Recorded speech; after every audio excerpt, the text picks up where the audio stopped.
The expensive crystal glasses clinked as Sarah's voice echoed through the grand ballroom of Wang Manor.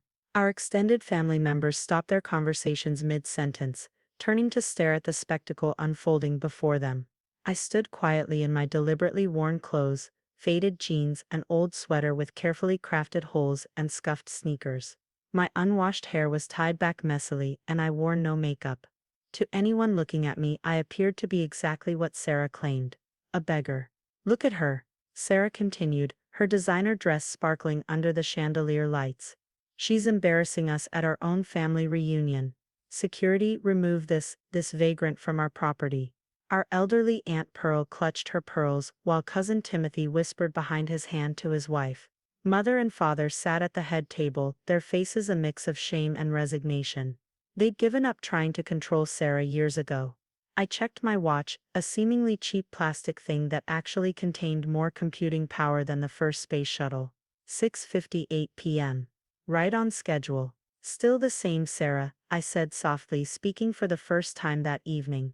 Always so concerned about image. How dare you speak to me that way? Sarah advanced toward me, her diamond bracelet catching the light. Do you know who I am? I'm the CEO of Wang Enterprises. Actually, she was the interim CEO. But we'd get to that detail soon enough. Oh, I know exactly who you are, sister dear, I replied, my voice carrying clearly across the now silent room. The question is, do you know who I am? On cue, my phone rang. I pulled it from my pocket, putting it on speaker. Miss Wang, came the crisp voice of my assistant. Your Rolls-Royce is waiting outside. The Global Philanthropy Awards ceremony begins in an hour, and the committee is eager to present you with the Humanitarian of the Year award. Sarah's perfectly made-up face froze in confusion. Thank you, James, I said. Please inform them I'll be there shortly. Has the press arrived? Yes, Miss Wang. They're particularly interested in interviewing you about Phoenix Foundation's latest project, bringing sustainable technology to developing nations. I ended the call and smiled at my sister. You always were so focused on appearances, Sarah. That's why you never noticed what I was building while you were busy playing CEO. What is this? Sarah stammered. I pulled a small remote from my pocket and pressed a button. The ballroom's massive screens came to life, displaying the Phoenix Foundation's global operations.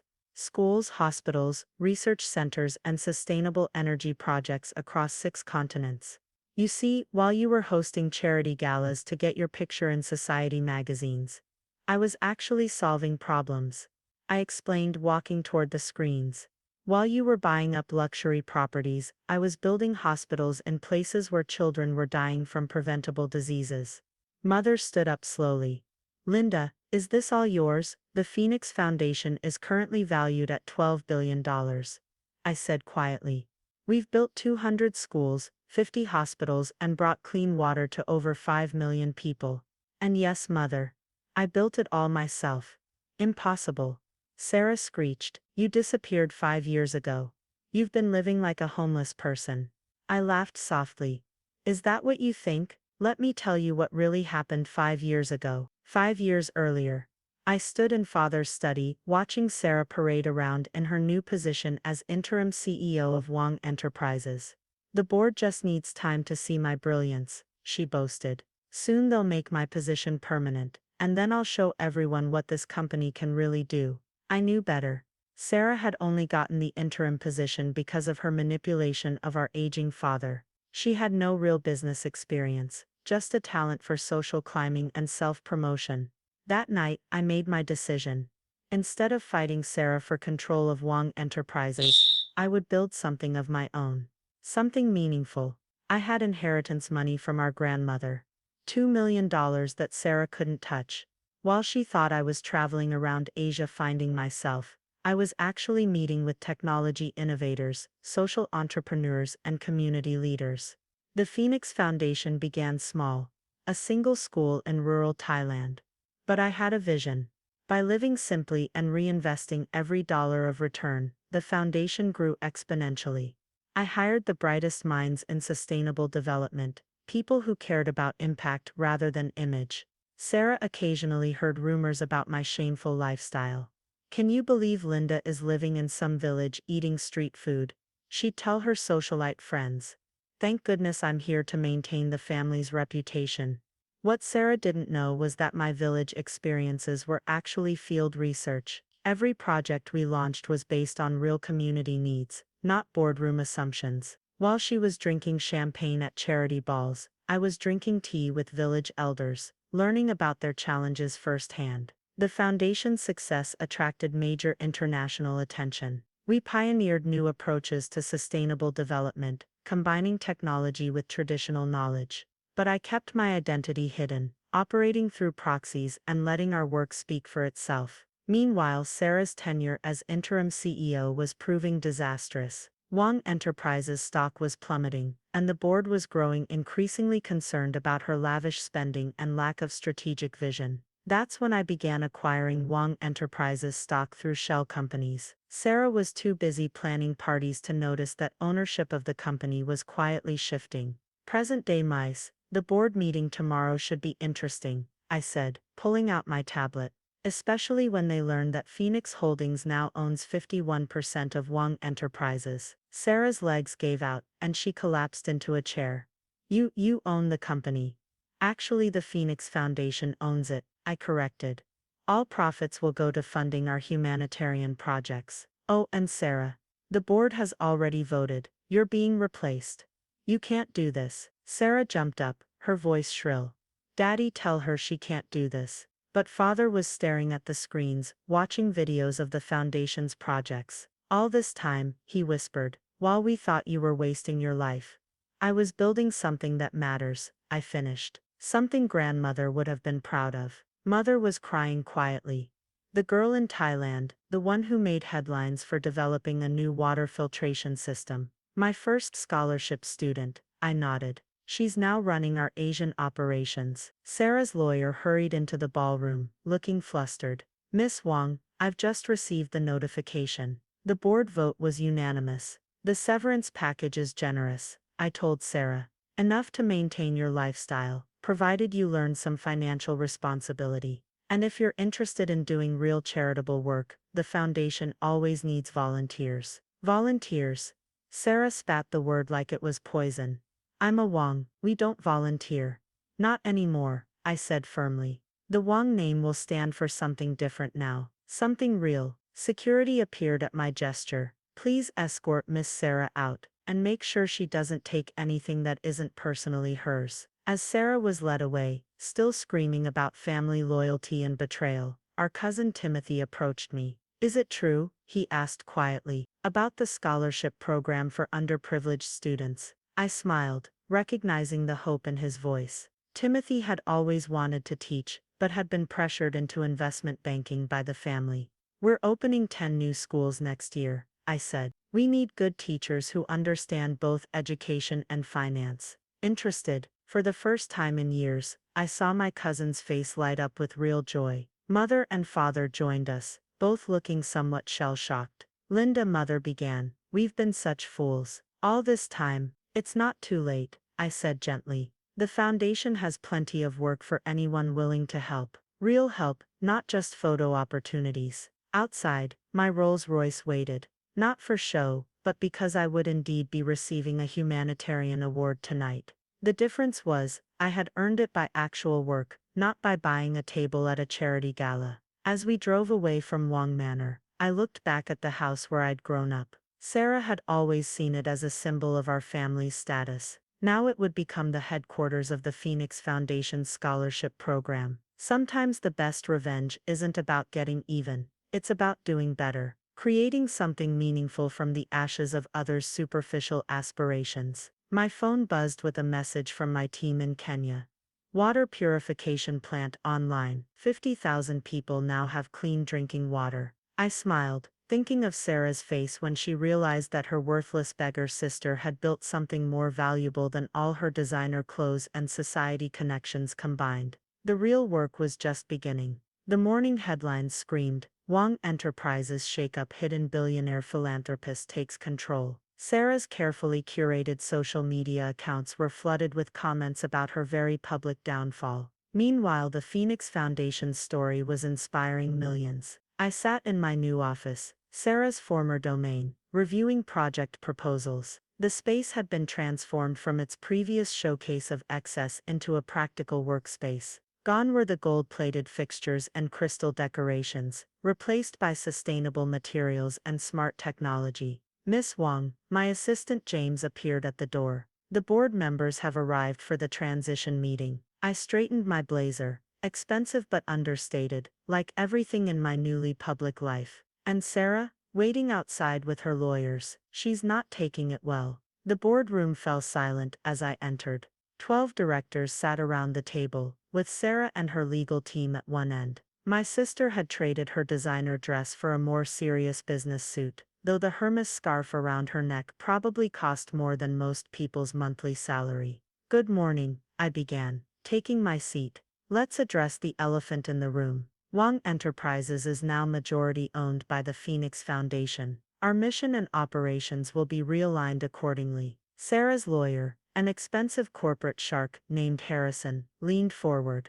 My client contests the legitimacy of this takeover. The stock acquisitions were deliberately concealed, through completely legal means, I interrupted. Every purchase was properly reported and documented. The only reason it seemed concealed was that Sarah never bothered to read the quarterly shareholding reports. I projected the reports onto the screen, highlighting Sarah's signatures acknowledging receipt of each one. She had been too busy planning charity galas to notice that ownership of the company was shifting under her feet. Furthermore, I continued, the board's vote to remove Sarah as CEO was unanimous. Would anyone like to explain why? Bernard Chen, our longest-serving director, cleared his throat. Under Sarah's leadership, company profits dropped 40%. Employee turnover reached record highs. Our reputation in the business community has suffered significantly. Sarah stood up abruptly. That's a lie. I brought glamour and prestige to this company. Glamour doesn't pay the bills, sister, I said quietly. While you were spending millions on office renovations, our R&D department was starving for funds. While you were hosting VIP parties, our best engineers were leaving for competitors. I displayed another set of figures, the true state of Wang Enterprises under Sarah's leadership. The numbers were damning.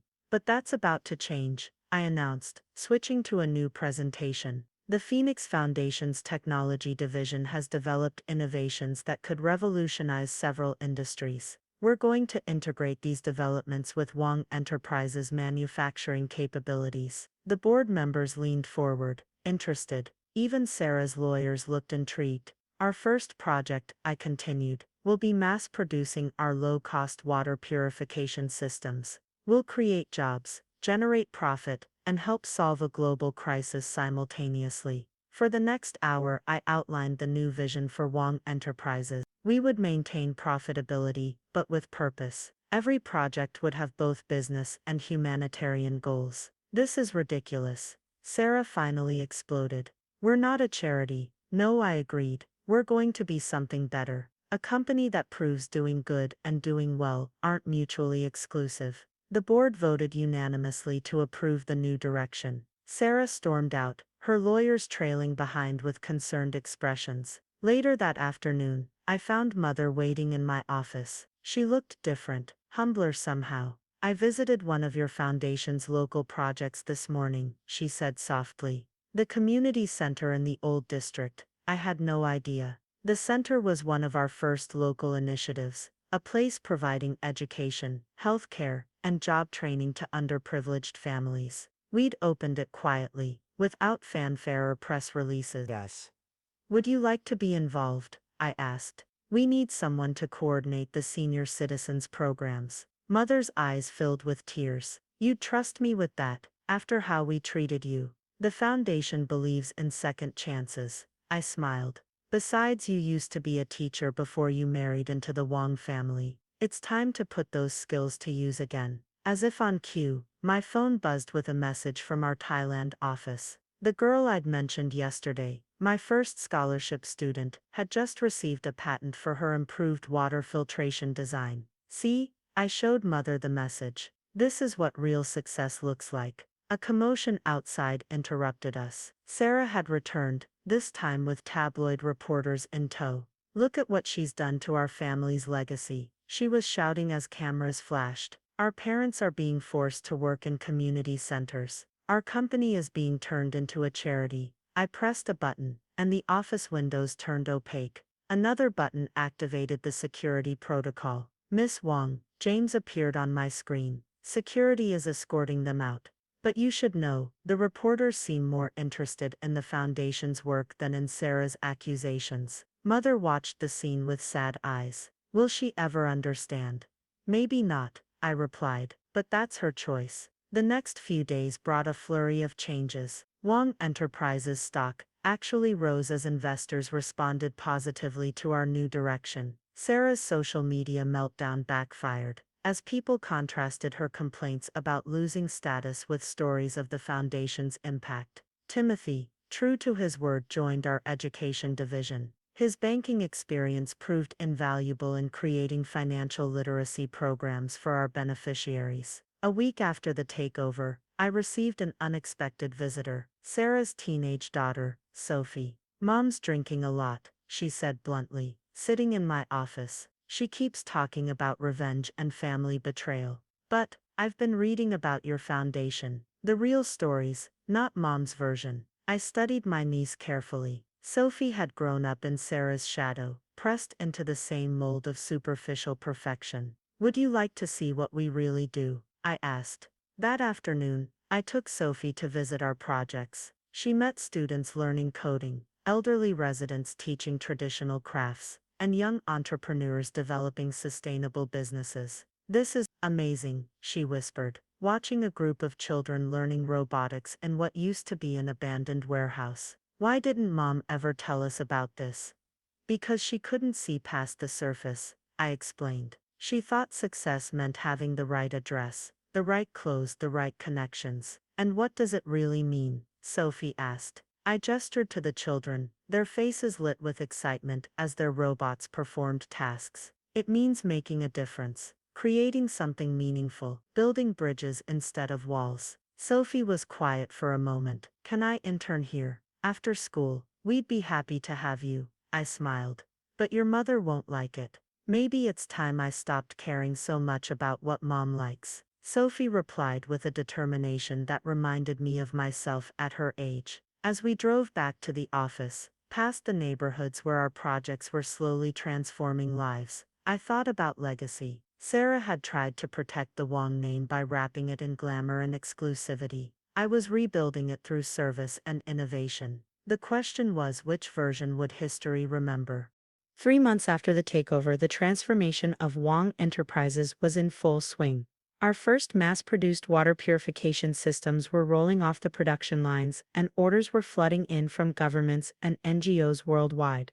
But Sarah wasn't finished trying to save the family name. I was reviewing project reports when James rushed into my office. "Miss Wong, you need to see this." Sarah's holding a press conference. On the screen, Sarah stood at a podium in front of what remained of her society friends. Her appearance was immaculate as always, but there was a wild desperation in her eyes. "My sister has destroyed our family's legacy," she declared. "But I have evidence of her deception. The Phoenix Foundation is a fraud." I watched calmly as Sarah waved a folder of documents. "She's been manipulating financial records, hiding losses. I have proof." James looked worried. "Should we respond?" "No need," I replied, checking my watch. "Just wait." Right on cue, Sarah opened the folder and froze.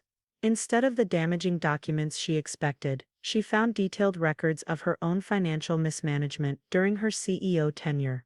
Every questionable expense, every failed vanity project, every misappropriated fund, all meticulously documented.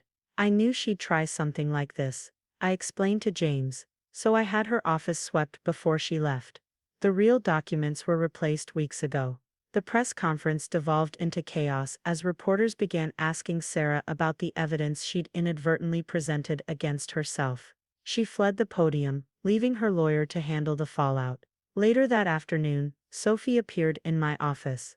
"Mom's having a breakdown," she said quietly. "She's talking about moving to Europe to escape the shame." I sighed. "How are you handling all this?" "Actually, I wanted to show you something." Sophie pulled out her laptop and opened a presentation. "It's my proposal for a youth mentorship program at the foundation." connecting privileged kids with underprivileged ones to work on community projects together. I reviewed her proposal, impressed by the thought and research she'd put into it. This is excellent work, Sophie. You've really considered the psychological and social aspects. I kept thinking about what you said about building bridges. She smiled. Maybe if Mom had learned these lessons when she was young. A notification popped up on my screen. Our Thailand operation had just completed its 1,000th successful water installation. The scholarship student who'd started as a shy village girl was now leading a team of engineers. Would you like to head up this youth program? I asked Sophie. It would mean standing up to your mother's expectations. I'm ready, she said firmly. Someone needs to break the cycle. That evening, I visited our parents at the community center. Mother was teaching an English class to elderly residents, her face animated in a way I hadn't seen in years. Father sat in the corner, helping a group of children with their math homework. Linda, Mother called out when she saw me. Come meet my students. The elderly residents greeted me warmly, sharing stories of how the center had changed their lives. One woman proudly showed me photos of her grandchildren now attending university on Phoenix Foundation scholarships. You know, Father said as we walked through the center later. I always thought legacy meant passing down wealth and status. But this is a different kind of inheritance.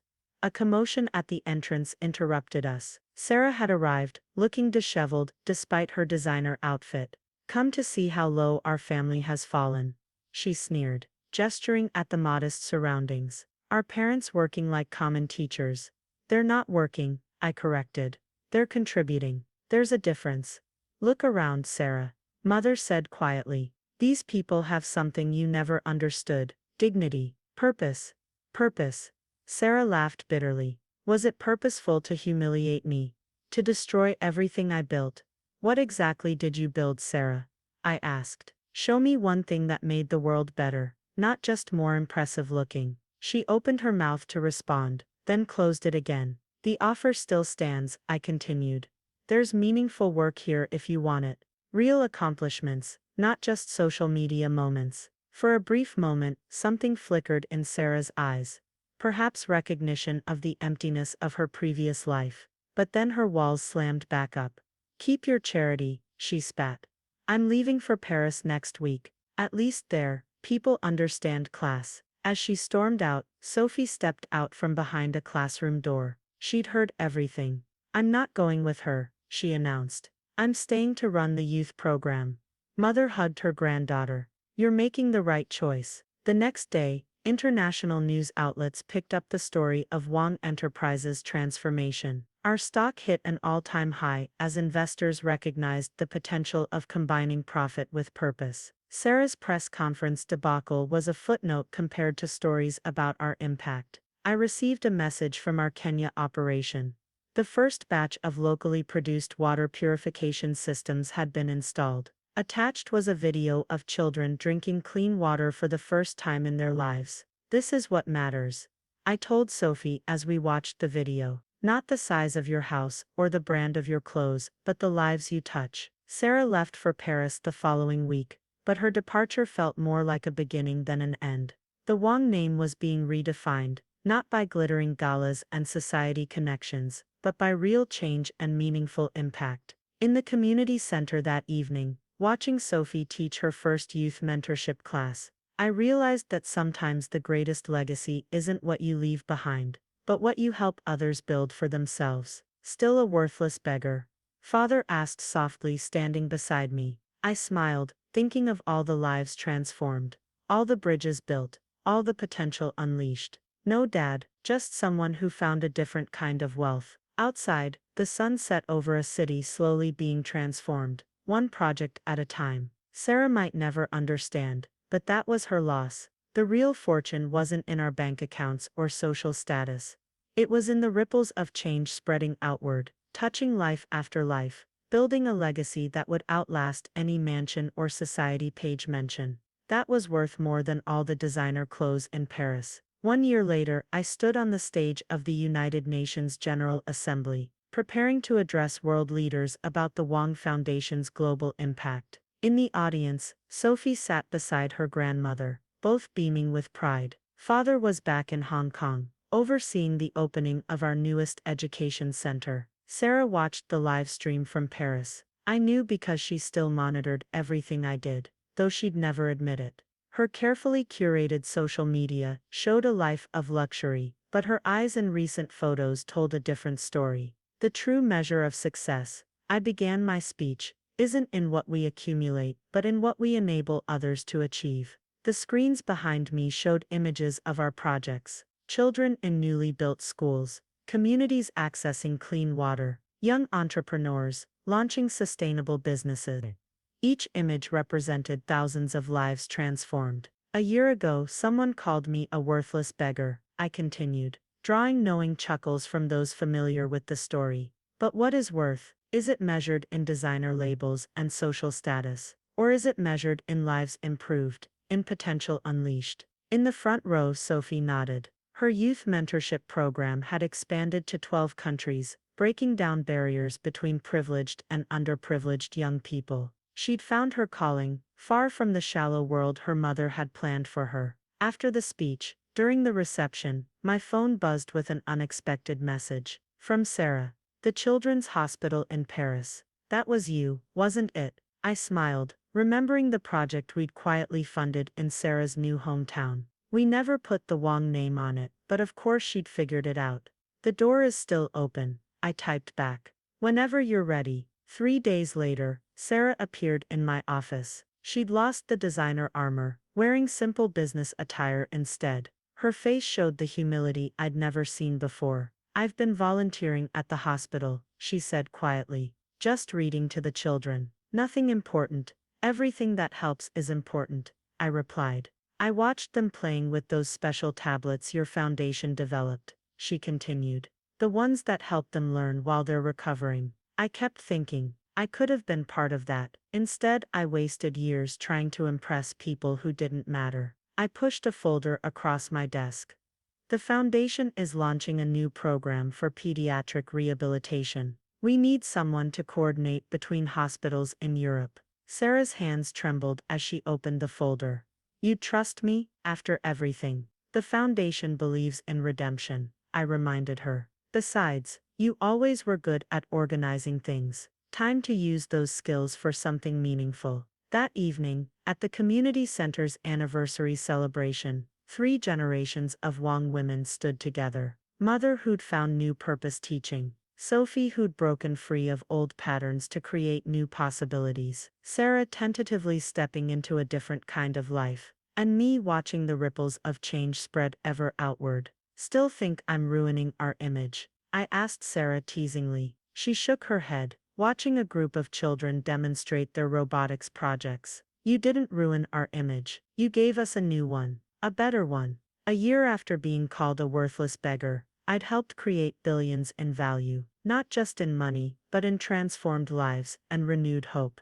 The Wong name now stood for innovation with purpose, wealth with responsibility, success with meaning. Welcome home, sister, I said softly. Sarah squeezed my hand, and for the first time in decades, I saw my real sister, not the society princess she'd tried to be. Sometimes the greatest victory isn't in proving others wrong, but in helping them find a better way to be right. The end.